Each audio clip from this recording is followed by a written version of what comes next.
What do you mean, Brianna will manage the family assets? My voice sounded steady, but my hands tightened into fists beneath the table. The warm light from Dad's desk lamp cast shadows across the tax documents scattered before us, yet the atmosphere in his home office had turned icy cold. My father, Marcus Rivera, the same man whose investments I'd guided to success for 15 years, barely looked up from the financial reports I'd prepared. Celeste, let's face facts, he sighed as if speaking to a child. You're brilliant with numbers, but people's skills aren't your strength. We need someone who can network and promote our brand. Brianna is the obvious choice.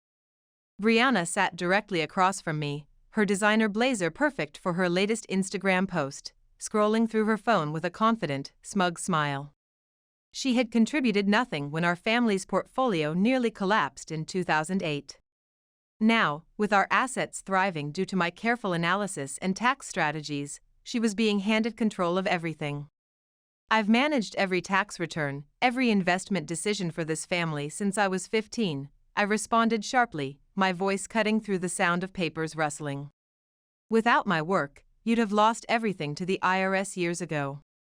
My father chuckled lightly, amused by my frustration. Casually, he reached into his desk drawer, pulled out his checkbook, and wrote a small check before sliding it across the table. For your office work, he said dismissively. I stared at the check resting near my untouched coffee cup. $50. $50 for the years I'd spent working weekends, the sleepless nights during tax season, and creating the very strategies that had grown our family wealth from near bankruptcy to $12 million. $50. The memo line read miscellaneous expenses. Mom shifted uncomfortably in her chair, casting a hesitant glance my way but remaining silent.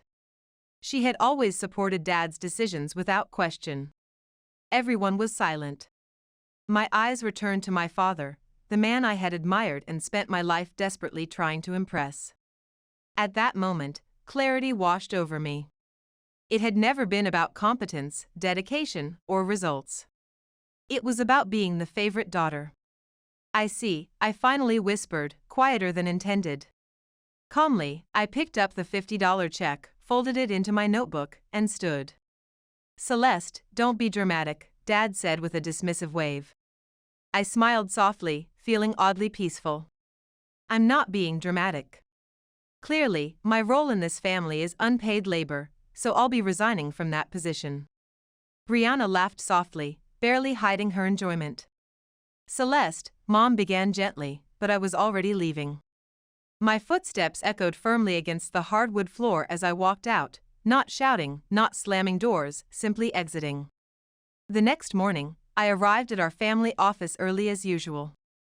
Rivera Asset Management had transformed remarkably over the past year.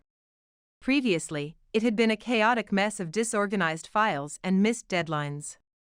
But now, thanks to my systematic approach, we were outperforming market benchmarks consistently.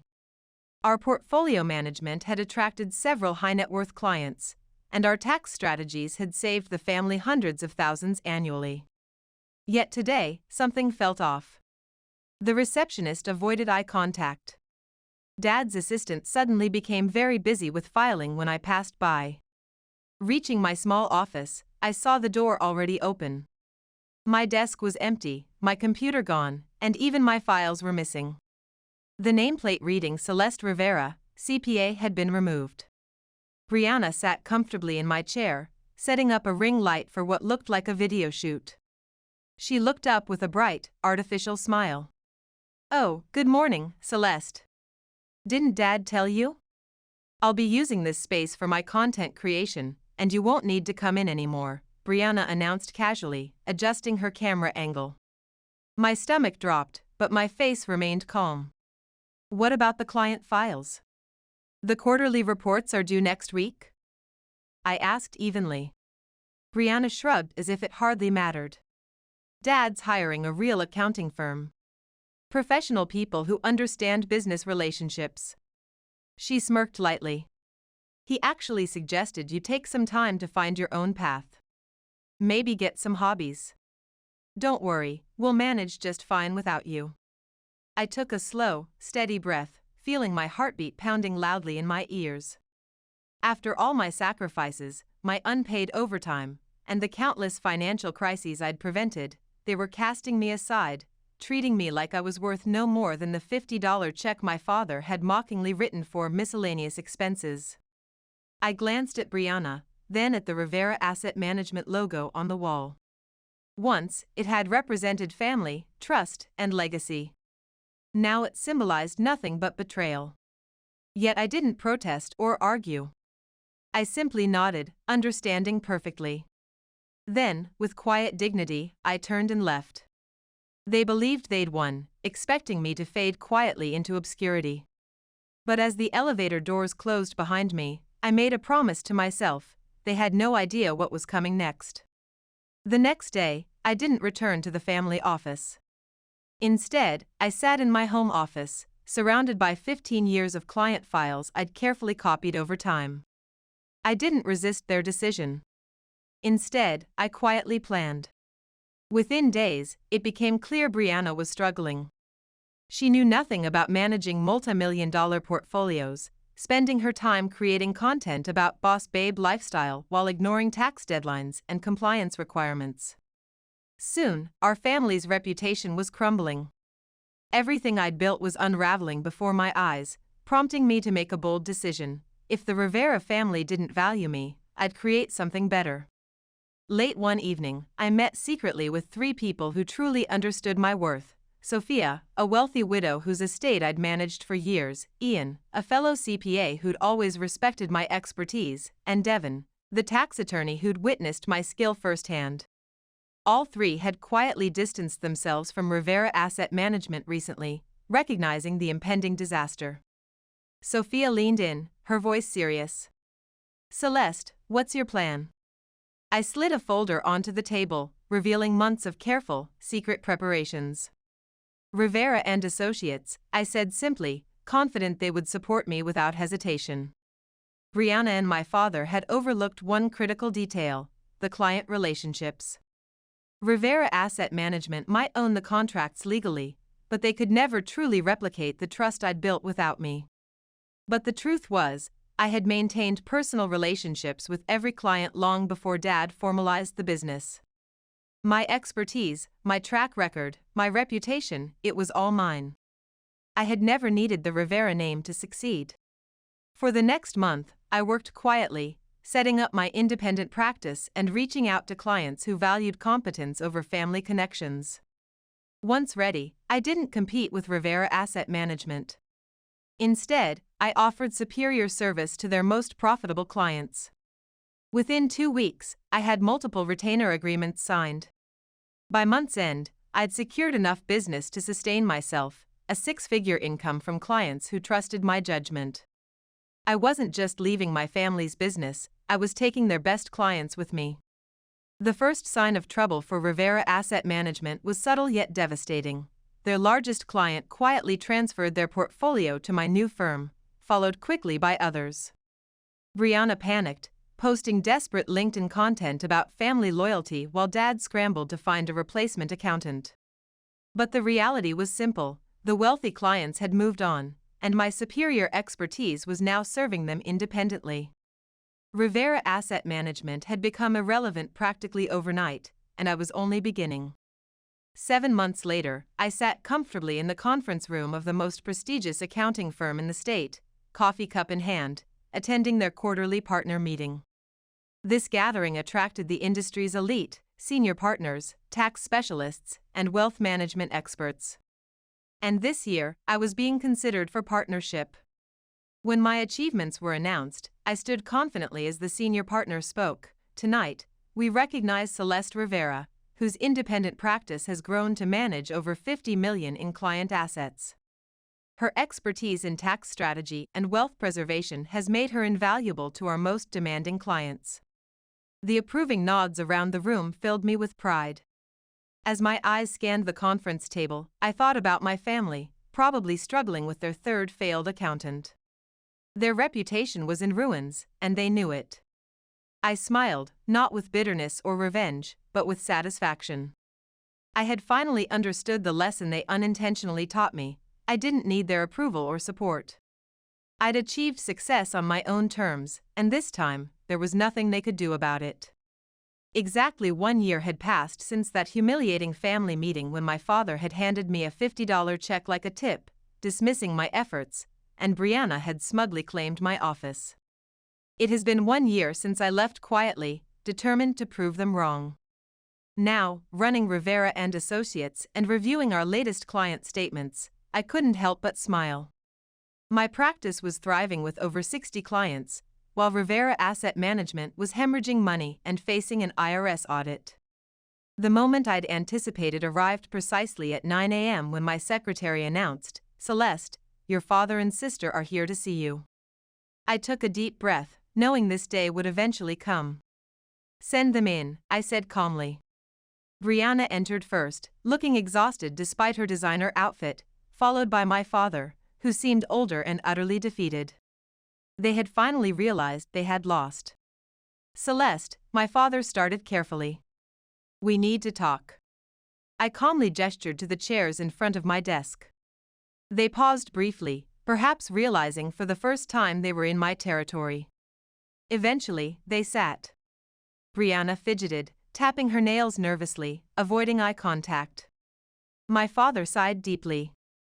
"Look, we've had our disagreements, but we're still family. Rivera Asset Management is in serious trouble, and we need your help." There it was. I allowed silence to linger, letting them feel uncomfortable before finally responding. "And what exactly do you expect me to do?" Dad leaned forward, earnest now. "We're prepared to offer you a partnership position. Clearly, we underestimated your abilities." I raised an eyebrow. "You realized that now?" Brianna finally spoke up, irritation evident in her voice. "Celeste, stop being petty. We're asking for your help." I laughed softly. "You need me? That's interesting, because a year ago, I wasn't even worth a real salary, according to you. You said I was just doing basic office work." Dad frowned, clearly frustrated. "Decisions were made, Celeste, but right now we need to move forward. With your help, we can rebuild Rivera Asset Management together. Control again." That's what they wanted, not my skills, not my vision, just control over the mess they'd created. Feigning curiosity, I asked, "What role exactly are you offering me?" Dad straightened up confidently. "Senior associate, working alongside Brianna." I couldn't help myself, I laughed louder this time. Brianna's face flushed red with anger. "Grow up, Celeste. Managing a few clients doesn't mean you're capable of running a real business." I stopped laughing and leaned in, making sure my voice was ice cold. "Brianna," I said calmly, "my practice manages $60 million in assets, while yours is facing bankruptcy and an IRS audit. Remind me who doesn't know how to run a business." Silence. Beautiful, perfect silence. Dad tried one last approach, his voice nearly pleading. "Celeste, please." That was the moment I had waited for. The man who once dismissed and belittled me was now begging for my help. And I felt nothing but peace. "No," I said firmly. Brianna stood abruptly, furious. "You're just bitter. You've always been jealous of me." I smiled gently, amused. "Jealous, Brianna? I have everything you pretend to have on Instagram. I don't need jealousy." I stood slowly, straightening my blazer calmly. "Now, if you'll excuse me, I have real clients to serve." Dad left without another word, clearly angry. Brianna stormed towards the door but paused, turning back to face me one last time. "I hope you're happy," she spat. I looked her directly in the eyes, utterly calm and sincere. "I am." The door closed behind her. I sat back down and exhaled slowly, feeling genuinely free for the first time. They thought desperation could fix everything. They thought they knew who I was, but they had no idea who I'd become. But as satisfying as it was to see them squirm, I knew this story wasn't over. Rivera Asset Management was going under, and when a family business fails, it takes the family's reputation with it. The question was, would I let that happen? For days later, the answer arrived in an official envelope with the IRS seal. I wasn't surprised. I had been expecting this moment for months. The letter was addressed to Rivera Asset Management, but copied to me as the former financial manager, notice of federal tax investigation and asset freeze. The investigation had found exactly what I knew they would find. 15 years of carefully documented evidence that I had quietly compiled and submitted months earlier. Every unreported cash transaction, every inflated business expense, every personal purchase disguised as a business deduction. The family's financial house of cards was finally collapsing. I was reviewing client portfolios when my secretary knocked on the door. "Celeste, you'll want to see this," she said, handing me a printed news article from the local business journal. As I read the headline, a small smile tugged at my lips: Rivera Asset Management under federal investigation, family fortune frozen pending tax evasion charges. Everything was being seized: the office building, bank accounts, investment portfolios, even Dad's precious vintage car collection. My father, desperate to avoid criminal charges, had agreed to surrender all assets to pay back taxes and penalties. And the IRS needed a court-appointed manager to oversee the liquidation process. That evening, from the comfort of my modest but peaceful home office, I thought about what I wanted. I had already won. I'd built my own successful practice. Did I really need to be involved in their downfall? Then I remembered that family meeting a year ago, the moment my father handed me a $50 check for miscellaneous expenses, dismissing 15 years of unpaid work like I was nothing more than a temporary helper. My decision was made. The next morning, I didn't hesitate. When the court-appointed attorney called about managing the Rivera family assets during liquidation, I accepted immediately. I wanted them to know exactly who would be handling the pieces of their broken empire. "Ms. Rivera, you understand this means overseeing your own family's financial ruin?" the attorney asked. I smiled. Perfectly. 1 week later, I sat in the very conference room where my father had once dismissed my expertise like I was an amateur. Only this time, I was the one with legal authority.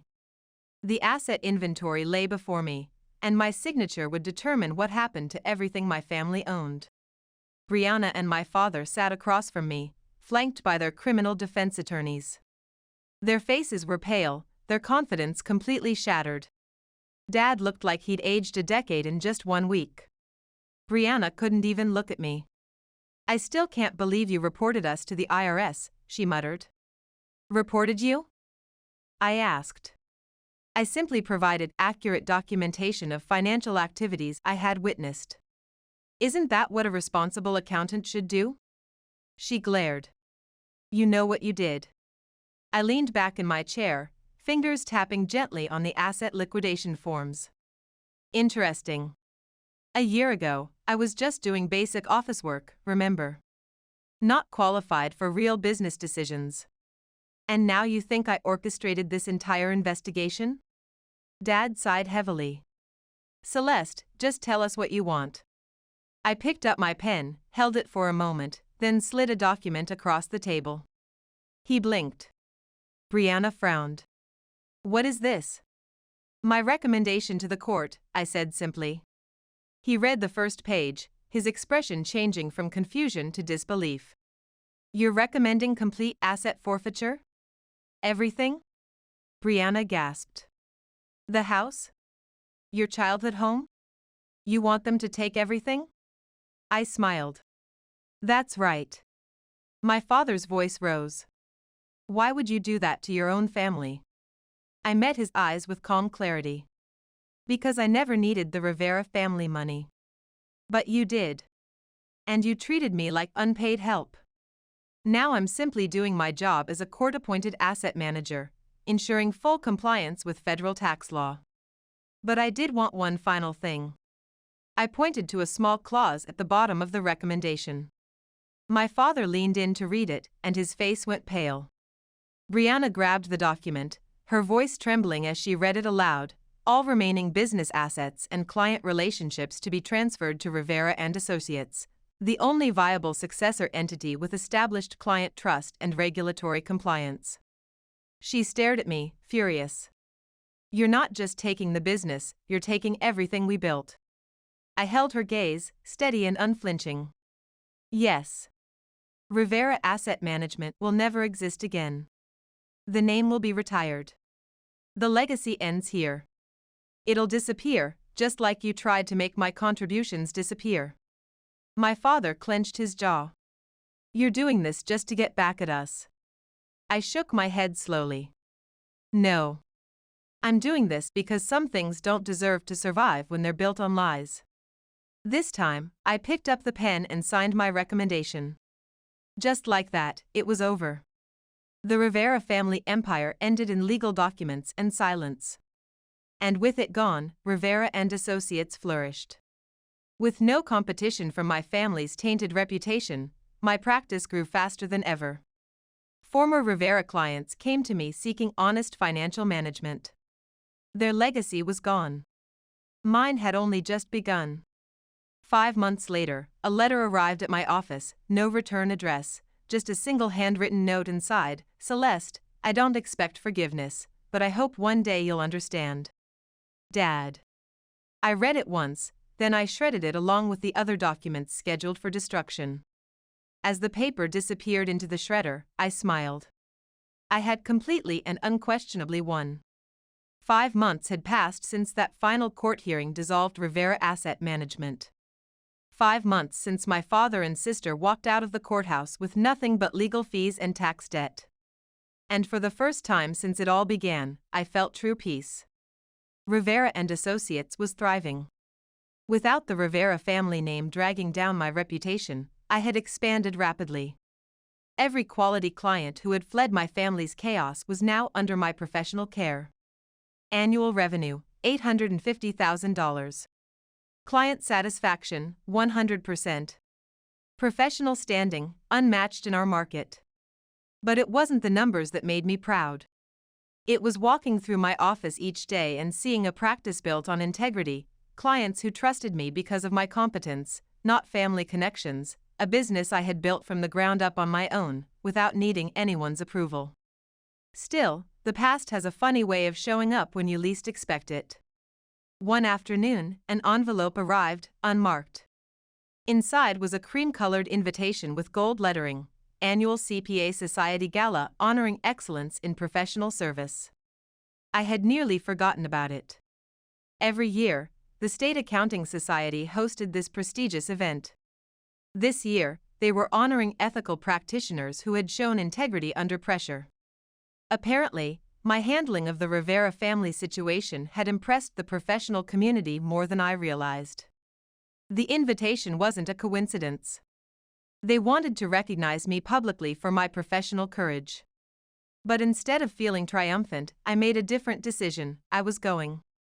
Not for recognition, not to prove anything, but to celebrate how far I'd come.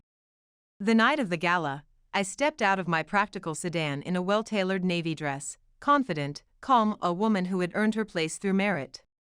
The event was more elegant than I expected, crystal chandeliers, classical music, a gathering of the state's most respected financial professionals. And this time, I belonged here completely. As I walked through the entrance, respectful nods followed me. That's Celeste Rivera, someone mentioned. She's the CPA who exposed that family fraud case. Heard she's built quite a practice on her own. I smiled at the recognition. I was here for them, for the profession I loved. Then I saw them, my father and Brianna. They weren't invited guests, they stood outside the venue, looking through the windows. Dad had aged significantly, wearing a discount suit instead of his usual designer attire. Brianna looked tired, her carefully curated image replaced by genuine stress lines. My father looked smaller somehow. The commanding presence he once carried was gone, replaced by something I never thought I'd see in him, humility. Brianna no longer posed for invisible cameras, just stood quietly beside him, watching the success they had thrown away. For the first time in our lives, I was the one being honored, and they both knew it. I walked toward the window slowly. They noticed me approaching and stepped back slightly. My father's eyes met mine through the glass, and for a brief moment, I saw it, genuine remorse. I stepped outside. Dad, I said, my voice steady but not cold. Celeste, he replied, his voice barely above a whisper. A long silence passed. He looked at the gala through the window. I suppose this is where you tell us we got what we deserved? I shook my head gently. No. This is where I tell you I forgive you. Brianna looked up, surprised. What? I didn't come out here to hurt you more, I said honestly. I didn't come to remind you of what happened. That's behind us now. I met my father's eyes, steady and calm. For years, I tried to earn your respect. I gave you everything I had just to prove I was valuable. I took a deep breath. But I don't need that validation anymore. I turned to Brianna. And I don't hate you. I never did. I hope you find your own path. Her eyes filled with tears. Path? Yes. Unlike what happened before, real success can't be given or taken away. It has to be earned. She nodded slowly, for the first time seeming to understand. I gave them both one last look, then I walked back inside, not in anger, not in triumph, but because I belonged there. I rejoined the gala and enjoyed celebrating with my professional community. I didn't need to look back. I had nothing left to prove. This was never about revenge. It was about becoming the person I was always meant to be. As I drove home later that evening, heading toward a practice, a reputation, and a future that I had built with my own hands, contentment filled my heart. This wasn't the conclusion of my story. It was the foundation of everything I would build from here.